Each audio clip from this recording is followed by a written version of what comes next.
Sobat FEUI, jumpa lagi dalam Ngopi, Ngobrol Pakai Isu bersama saya, Novna. Ngopi hari ini akan ngobrolin perihal jalur rempah. Kira-kira kenapa ya kita harus bahas jalur rempah? Jangan salah, jalur rempah itu punya peranan yang sangat penting bagi bangsa kita Indonesia, bahkan dunia loh. Sejarah mencatat, rempah bukan hanya sekedar komoditi, namun membawa nilai atau value dan gaya hidup untuk peradaban global. Nah, kini Indonesia melalui Kementerian Pendidikan dan Kebudayaan, Riset dan Teknologi sedang berusaha mendaftarkan jalur rempah untuk menjadi bagian dari warisan dunia ke UNESCO. Untuk itu, Kemdikbud merangkul Yayasan Negeri Rempah bersama-sama mewujudkan misi tersebut. Selain itu, Kemdikbud juga membuat sebuah program Muhibah Budaya Jalur Rempah yang di tahun 2023 lalu telah melakukan perjalanan mengelilingi jalur rempah Nusantara dengan menggunakan kapal KRI Dewa Ruci. Dan hari ini kita akan ngobrol banyak dengan narasumber kita dari Yayasan Negeri Rempah dan narasumber lain yang merupakan peserta dari Muhibah Budaya Jalur Rempah. Tapi sebelum kita hadirkan narasumber kita hari ini, mari kita saksikan terlebih dahulu video berikut ini.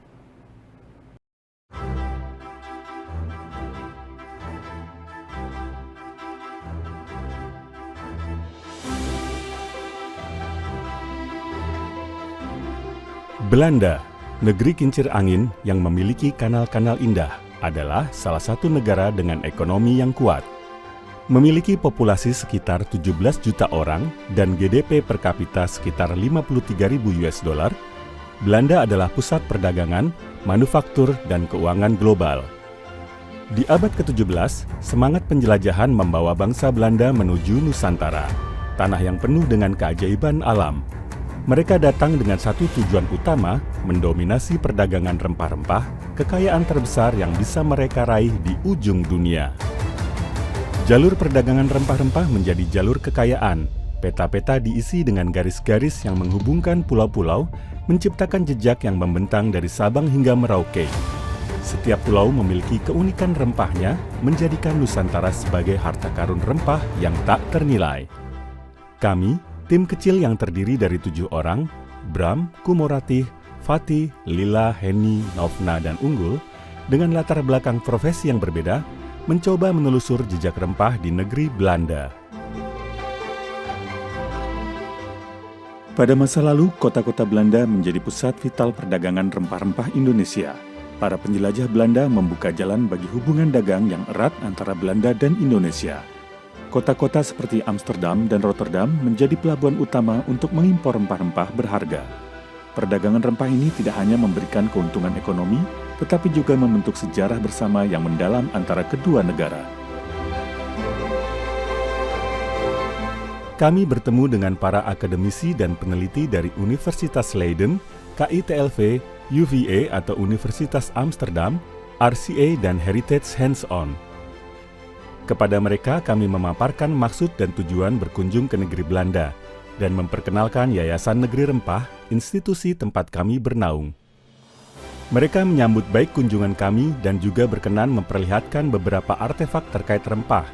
Seperti saat di Leiden, kami berkesempatan melihat langsung peta-peta kuno, khususnya dari wilayah timur Indonesia, dan buku-buku penting catatan Rumphius, peneliti Belanda yang ditugaskan oleh VOC mengkatalogkan rempah di Nusantara.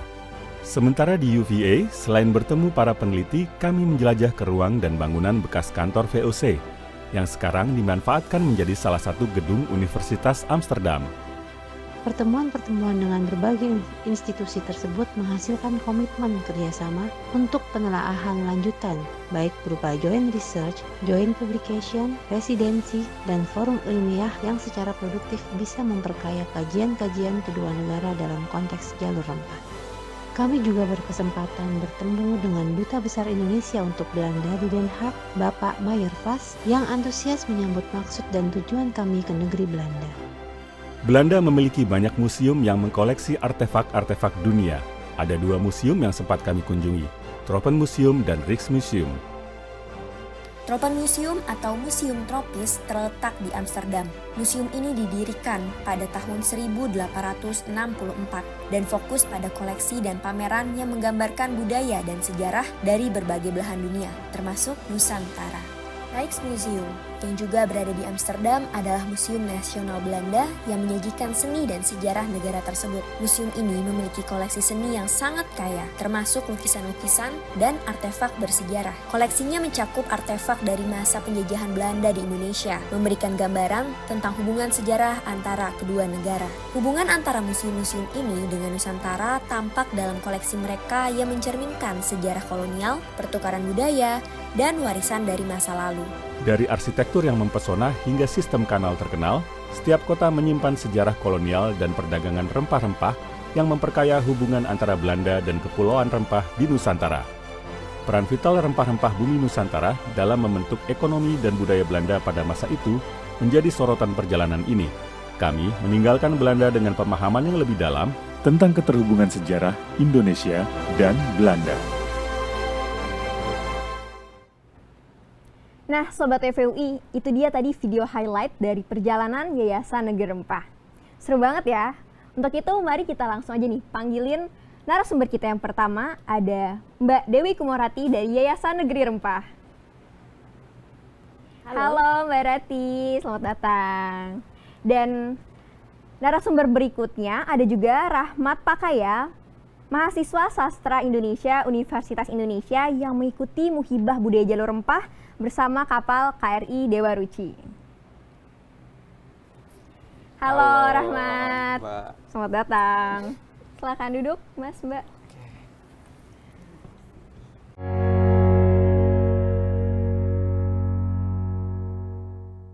Sobat FUI, kita udah kedatangan nih narasumber kita pada hari ini.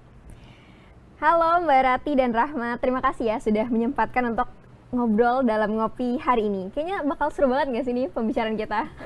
Terima kasih sudah diundang. Terima kasih. Oke, saya mau mulai ngobrol dulu nih dengan Mbak Rati dulu kali ya.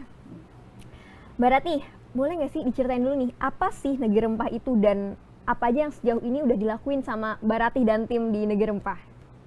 Oke, ya Negeri Rempah itu adalah sebuah organisasi nirlaba yang berbasis komunitas. Jadi ini didirikan dengan kesadaran bahwa banyak hal yang kita tidak ketahui tentang Indonesia. Nah, panjang sebetulnya ya ceritanya. Dulu dimulai dari sebuah komunitas jalan-jalan. Yang dari jalan-jalan itu dengan tema dan juga mengundang narasumber ahli, akhirnya kita melihat bahwa jalur rempah ini sebetulnya bisa menjadi pintu masuk ya kita belajar tentang Indonesia. Nah, dari situ kegiatan berlangsung sejak 2015 sampai akhirnya 2018 kita membentuk sebuah yayasan, semuanya isinya volunteer yang tujuannya satu, belajar tentang diri kita sebagai orang Indonesia yang kaya dengan keberagaman.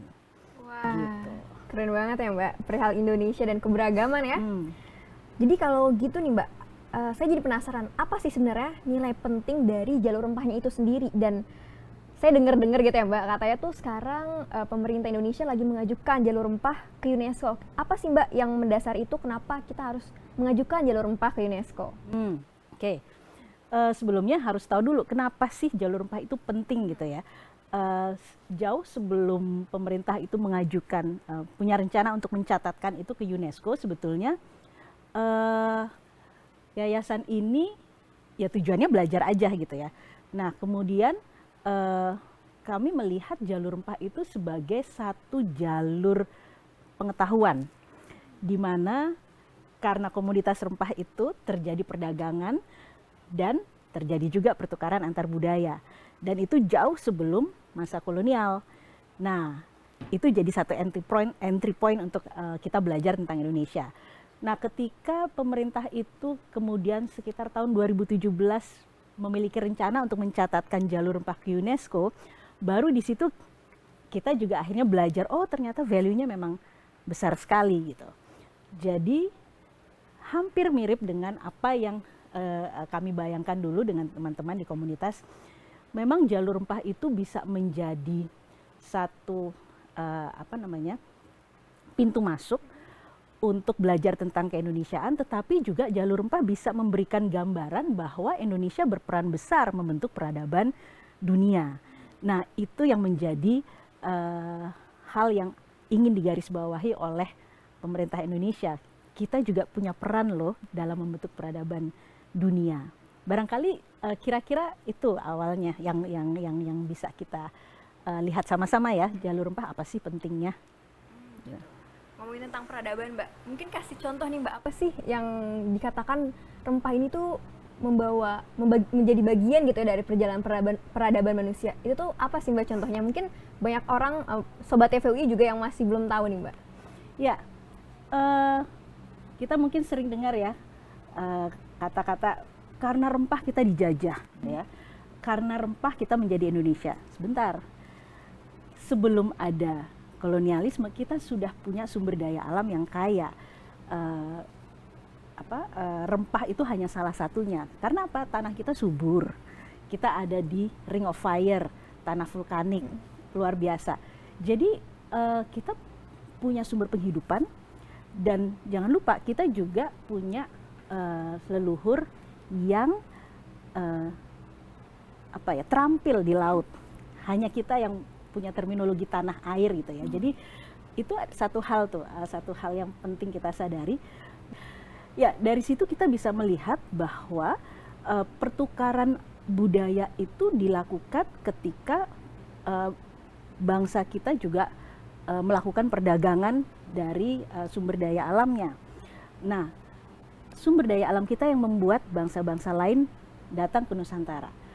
Dari abad pertama, bahkan catatan-catatan sejarah juga banyak yang menyebutkan bahwa India masuk berdagang, Cina juga datang untuk berdagang.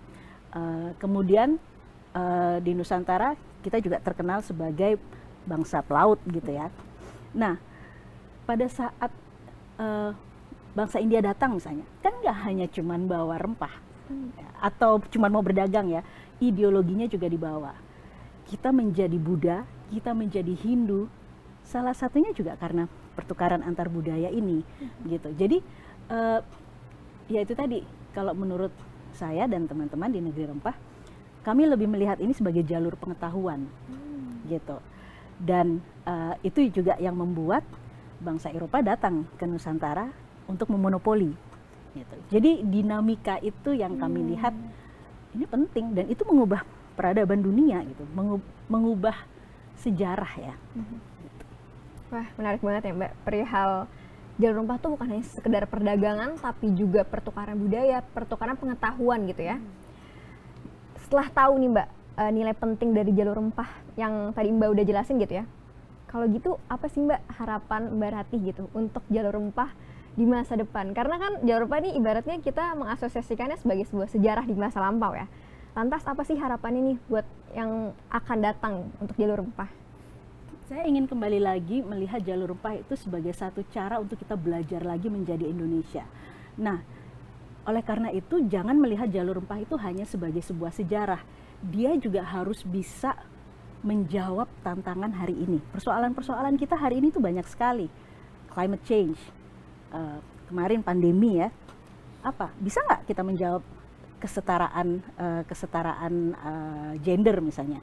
Banyak hal yang harus kita kontekstualisasi melalui jalur rempah. Kalau nggak, dia hanya menjadi sejarah dan tidak ada signifikansinya. Nggak usah didaftarin jadi warisan dunia ke UNESCO. Kalau kita tidak mampu melakukan kontekstualisasi ya, harus bisa dimaknai hari ini. Kalau nggak, nggak usahlah diaju-ajukan. Karena kita nanti harus menjaga. Itu pentingnya kita belajar. Yayasan itu mengampu pembelajaran publik. Yuk kita sama-sama belajar. Kita bertukar pengalaman, kita bertukar pengetahuan. Karena pengetahuan itu ada di masyarakat, ada di kita semua. Begitu. Wah, menarik banget ya, Mbak. Perihal bagaimana memang nilai penting ini harus dijaga gitu ya, Mbak. Bukan cuma sekedar sejarah gitu ya. Nah, kalau gitu, Mbak, apa sih yang akan Mbak Ratih dan tim lakukan nih ke depannya di Negeri Rempah perihal jalur rempah ini sendiri, baik pencatatan ke UNESCO ataupun kegiatan di Yayasan Negeri Rempah? Saat ini kalau terkait dengan pencatatan ke UNESCO, kami diberikan kepercayaan untuk melakukan diplomasi budaya jalur rempah ke luar negeri, karena pencatatan jalur rempah ke UNESCO, karena ini sebuah jalur budaya seperti tadi saya sampaikan, ada pertukaran antar budaya. Jadi juga harus mendapatkan dukungan dari negara-negara yang ada di perlintasan jalur rempah. Jadi tidak hanya klaim sepihak gitu ya. Nah, untuk itu kami mendatangi negara-negara yang berdasarkan penelitian yang ada memang memiliki keterhubungan dengan Nusantara. Kita ajak sama-sama untuk yuk kita jaga bersama warisan ini. Nah, itu gunanya kita melakukan perjalanan diplomasi budaya. Nah, sementara itu kalau di dalam negeri sendiri, negeri rempah ya kembali ke fitrahnya, ini sebuah organisasi, sebuah yayasan untuk pembelajaran publik. Jadi kita belajar bersama, yang ada di yayasan bukan berarti ngerti semua ya, justru kita yang belajar gitu ya. Dan ini membuka banyak ruang bagi teman-teman yang mau ikut bergabung, berkolaborasi, again, volunteer. Di sini kita belajar bersama. Jadi harapan saya mudah-mudahan jalur rempah itu bisa membuka satu ruang pembelajaran baru buat kita semua. Wah, keren banget ya Mbak ceritanya. Menurut saya tuh gimana Yayasan Negeri Rempah ini bisa mengkontekstualisasikan, karena memang sepertinya itu tugas kita ya, bukan hanya sekedar melihat jalur rempah atau rempahnya ini sendiri dari sisi kacamata masa lalu gitu, tapi gimana kita harus ditugaskan supaya ini bisa relevan dengan kehidupan kita saat ini. Dan yang lebih pentingnya lagi, Yayasan Negeri Rempah ini sebagai sebuah wadah untuk kita yang kepo-kepo gitu ya Mbak, jalur rempah itu apa, dan pembelajaran publik yang diberikan jalur rempah ini sebenarnya apa sih gitu. Jadi bisa banget ya Mbak kalau ada yang mau gabung, Silakan. atau tanya-tanya gitu ya. Silakan bergabung, volunteer ya. Volunteer, oke, siap. Seru banget, terima kasih ya Mbak atas ngobrol-ngobrolnya nih perihal Yayasan Negeri Rempah. Oke Sobat TVUI, setelah ini kita akan ngobrol lagi nih dengan narasumber selanjutnya, yaitu Rahmat, mengenai perjalanan Rahmat di Muhibah Budaya Jalur Rempah. Tapi jangan kemana-mana dulu karena kita akan menyaksikan video berikut ini.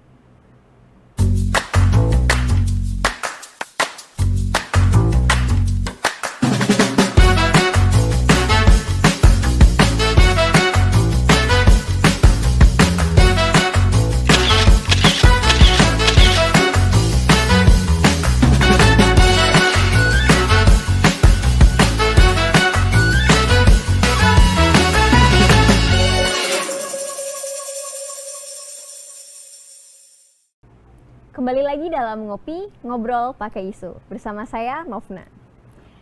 Sobat TVUI, baru saja kita saksikan video perjalanan dari Rahmat Pakaya dengan tim Muhibah Budaya Jalur Rempah. Nah, sekarang kita akan ngobrol langsung nih dan ngulik kira-kira apa sih keseruan yang ada di dalam Muhibah Budaya Jalur Rempah. Halo Rahmat, Halo, boleh dong Kak. nih diceritain gimana sih kemarin perjalanannya dan kok gimana perjalanan terpilih sampai bisa jadi peserta Muhibah Jalur Rempah? Karena yang aku dengar juga cukup ketat ya seleksinya ya. Iya betul. Sebenarnya saya berawal dari, karena saya anaknya jurusan sastra Indonesia, jadi memang beberapa penelitian, pengabdian kami itu di bidang kebudayaan juga. Dan pernah ke luar Jawa menggunakan kapal, meneliti gastronomi, terus tradisi lisan, akhirnya membuat saya bertanya-tanya sebenarnya asal-usul budaya kita, terjadinya pertukaran dan lain sebagainya itu asalnya dari mana. Dan saya memang sudah cukup kenal dengan jalur rempah ini. Kebetulan ada program dari Kemendikbud, Muhibah Budaya Jalur Rempah, yang pada beberapa tahun lalu sudah buka pendaftaran, tapi memang saya belum sempat daftar dan ikut gitu. Akhirnya tahun ini sekitaran bulan November itu buka pendaftaran. Tahun lalu ya? Tahun lalu. Jadi ini masih fresh banget nih, baru kelar perjalanannya. Akhirnya saya coba daftar, tapi memang agak sulit juga ya, saya lihat. Hampir menyerah karena saya pikir saya sebenarnya niatnya pengen belajar. Tapi kalau harus ikut seleksi dengan bersaing sama orang lain, terus esensi belajar tuh di mana gitu. Tapi ya saya nggak menyerah, jadinya saya tetap coba untuk daftar.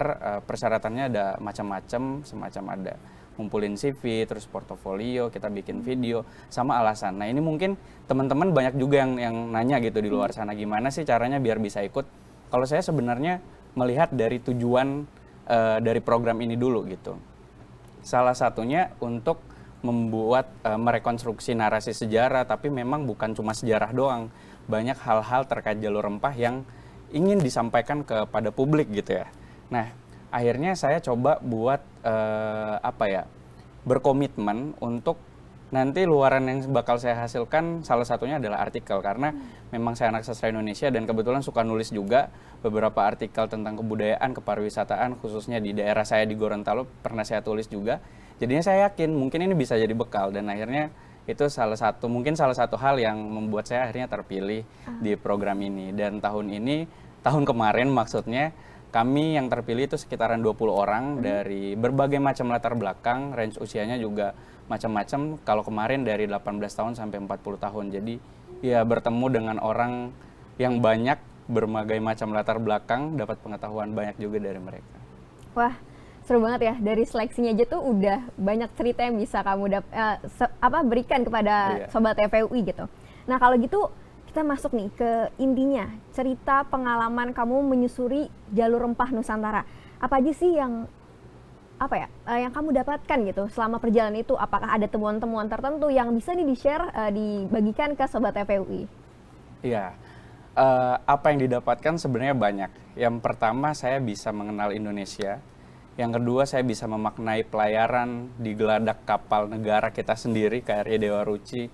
Terus bisa mendapatkan banyak pengetahuan baru dari para peneliti yang ikut berlayar, dari pihak-pihak yang ikut juga dan di selayar. Karena kebetulan tahun kemarin itu kita berlayarnya satu titik dari Surabaya sampai Kepulauan Selayar di Sulawesi Selatan. Perjalanannya kurang lebih 4 hari di kapal, dan itu memang hari pertama terombang-ambing. Saya bahkan mikir, kuat nggak ya sampai hari terakhir. Tapi ternyata seru, perjalanannya seru. Karena kita diberikan pengalaman berlayar, mengenal laut langsung di tengah lautan luas, belajar tentang bahari Indonesia yang ternyata sangat kaya. Waktu itu ada satu narasumber namanya Pak Taqiyuddin dari UI juga, dari Geografi UI, yang mengajarkan kami peserta bahwa memang melihat jalur rempah itu bukan dari satu sisi. Saya juga sepakat sama Mbak Ratih bahwa ini adalah wadah kita untuk belajar sumber pengetahuan, bukan cuma belajar sejarahnya doang. Nah, salah satunya dari bahari Indonesia, bahwa memang sangat kaya. Bahkan saya sampai tahu kalau lumpur laut Indonesia itu manfaat untuk kulit itu sangat luar biasa, tapi memang belum banyak dimanfaatkan di negara kita, padahal kita punya sumber daya alamnya gitu. Terus akhirnya perjalanan itu sangat menyenangkan, banyak insight yang didapatkan. Bahkan sesederhana, saya kan mungkin hadir sebagai orang awam juga, pengen belajar jalur rempah itu apa sih. Bahkan jawaban sederhana yang saya dapatkan adalah jalur rempah adalah jalur perdagangan rempah-rempah. Udah sesederhana itu. Tapi ternyata setelah dikulik lagi ini sangat luas. Bahkan jalur ini kan sudah terjadi 3.500 tahun yang lalu ya Mbak gitu ya. Dan memang banyak sisi yang bisa kita lihat. Salah satunya kalau saya sebagai anak bahasa, saya melihat bahwa kalau dalam penelitian dialektologi itu kita melihat asal-usul satu bahasa di satu daerah itu dari pelabuhan terdekatnya tuh di mana. Nah, akhirnya saya mikir, ini hipotesis aja, apakah memang pertukaran bahasa yang terjadi di Indonesia yang sangat banyak, karena kita kan negara kedua dengan bahasa daerah terbanyak, apakah ini memang asal-usulnya dari jalur rempah tadi juga? Dan kalau dipikir-pikir bisa iya jawabannya, tapi memang perlu penelitian lagi gitu kan. Nah, cerita sampai di Selayar, di Kepulauan Selayar. Di Selayar itu komoditasnya adalah kelapa. Tapi memang di sana ada beberapa bukti sejarah yang membuktikan bahwa ini adalah salah satu titik jalur rempah Nusantara. Nama Selayar itu sebenarnya asal-usulnya dari Silajara atau salah layar. Jadi narasi sejarah yang ada di sana, kenapa namanya Selayar atau salah layar? Karena katanya di sana banyak kapal yang salah arah gitu. Akhirnya mereka sampai di Selayar, terus datang di sana dengan membawa banyak hal, mungkin membawa ideologi juga seperti kata Mbak Ratih. Mereka datang bertukar budaya, bertukar rempah-rempah dan lain sebagainya. Akhirnya karena salah layar tadi mereka datang ke Selayar. Jadi asal-usul Selayar itu dari itu salah layar. Tapi ada nama lain juga, namanya Tanah Doang. Tanah Doang itu bukan tanah aja ya, tapi tanah doa. Katanya pada zaman dulu itu banyak pelayar yang mampir di sana singgah untuk berdoa, karena kan kondisi lautan itu kan sangat tidak terduga. Jadi kalau kondisinya sangat mengkhawatirkan, mereka singgah di Selayar, mereka singgah untuk berdoa di sana. Karena di sana ada salah satu musola tua, itu banyak peninggalan, bahkan khutbah di sana itu masih pakai aksara sana. Jadi dan itu menarik, sebenarnya bisa diteliti lagi. Kemudian ada satu peninggalan, yaitu ada negara di sana, salah satu dari 2 negara terbesar di dunia. Salah satunya ada di Selayar, salah satunya ada di Cina. Jadi Indonesia ini kaya punya peninggalan itu yang sumbernya juga macam-macam. Kalau sumber sejarah di sana mengatakan bahwa ini ada cerita rakyat, mitos gitu ya, bahwa ini merupakan 2 negara milik raja yang akhirnya punya anak kembar, terus satunya di Selayar, satunya di Cina. Terus ada juga naskah kuno di sana yang menceritakan tentang itu. Dan di museum sana itu kan udah ditempatkan di museum negara di Selayar. Itu menurut pengelola museum bahwa ini juga salah satu bukti kalau memang Selayar ini merupakan salah satu titik jalur rempah Nusantara. Jadi sebenarnya banyak banget Mbak yang didapatkan di sana. Selain dapat relasi, selain juga kalau bisa dibilang jalan-jalan gratis gitu ya. Tapi memang banyak pengetahuan. Dan dari sana itu akhirnya saya jadi makin penasaran jalur rempah itu sebenarnya apa. Karena kalau dijawab dengan program itu pun menurut saya sangat tidak cukup. Karena butuh banyak pengetahuan baru lagi, butuh banyak literatur baru lagi untuk bisa benar-benar tahu sebenarnya jalur rempah itu apa. Apalagi konsep-konsep jalur rempah di tiap-tiap daerah. Iya benar. Paling itu sih. Pemaknaannya beda-beda juga. Pemaknaannya beda-beda. Wah seru banget ya. Jadi memang jalur rempah ini semakin kita nyari tahu, semakin kita ngerasa banyak yang kita nggak tahu ternyata tentang jalur rempah ini ya. Dan rempahnya itu sendiri menarik banget Rahmat. Dan mungkin kalau dari kamu sendiri ya, setelah mengikuti perjalanan ini dan kamu tadi udah bilang kan gimana jalur rempah itu ternyata bisa mungkin bisa jadi alasan dibalik banyaknya bahasa di Indonesia itu karena jalur rempah dan lain sebagainya, nilai-nilai penting yang kamu tahu tentang jalur rempah. Menurut kamu harapannya nih ke depannya? Kalau tadi kan berarti kan udah nyampein tuh harapannya juga untuk jalur rempah. Kalau dari Rahmat sendiri, kira-kira harapannya apa sih buat jalur rempah?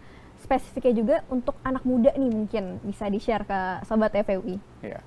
Satu hal yang menarik, yang unik setelah saya ikut jalur rempah ini, saya sering dicap sama teman-teman sekitar sebagai si paling rempah gitu.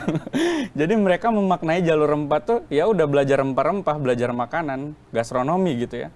Tapi sebenarnya anak muda di luar sana juga banyak, mungkin termasuk saya juga yang masih kurang pengetahuannya terkait jalur rempah ini.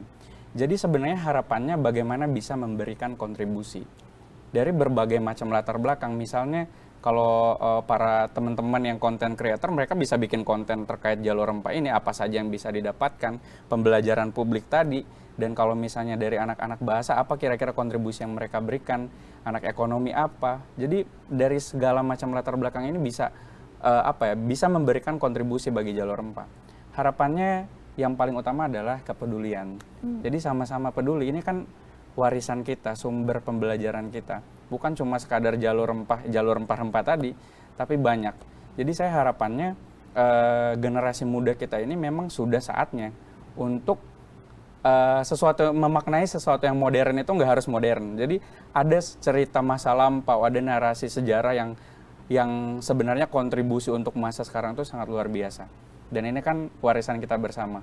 Ngapain harus malu gitu ya, karena jujur ketika dicap si paling rempah itu menurut saya itu sesuatu yang unik, tapi juga kenapa ya bisa dicap si paling rempah, dan mereka memaknai itu ya cuma sebagai ya udah belajar rempah-rempah doang, tapi ternyata banyak gitu. Jadi harapannya semoga generasi muda ini makin peduli lagi, makin mencari tahu apa itu jalur rempah, dan kedepannya bisa ada kontribusi yang nyata gitu. Karena kalau ngomongin kontribusi pasti kan ya banyak juga ya kontribusinya apa gitu. Semoga ada kontribusi yang nyata. Kalau sekarang di angkatan saya yang ikut Muhibah kemarin, kami sedang mengumpulkan berbagai macam artikel, berbagai artikel, dan juga ada catatan perjalanan kami, sekaligus nanti bakal membuat semacam majalah yang bisa dibaca oleh publik, tapi juga nanti akan membahas terkait konsep-konsep jalur rempah dari tiap-tiap daerah. Karena kita kan mewakili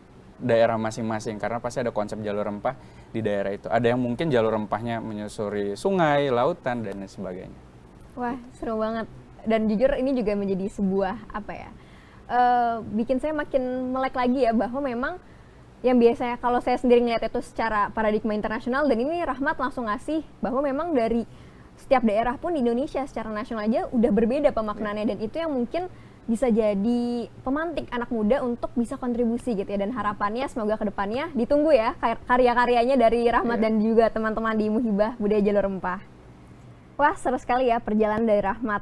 Dan dari Rahmat juga kita banyak mempelajari bagaimana Jalur Rempah ini punya kontribusi besar dalam memaknai keberagaman Indonesia. Sobat FEUI, kita sudah mendengar banyak cerita baik dari Mbak Ratih dan Rahmat perihal pentingnya Jalur Rempah dan bagaimana memang pentingnya Jalur Rempah untuk dimasukkan ke dalam warisan UNESCO. Dengan masuknya Jalur Rempah ke warisan budaya UNESCO, kita bisa sama-sama menjaga nilai-nilai yang dimiliki oleh Jalur Rempah itu sendiri.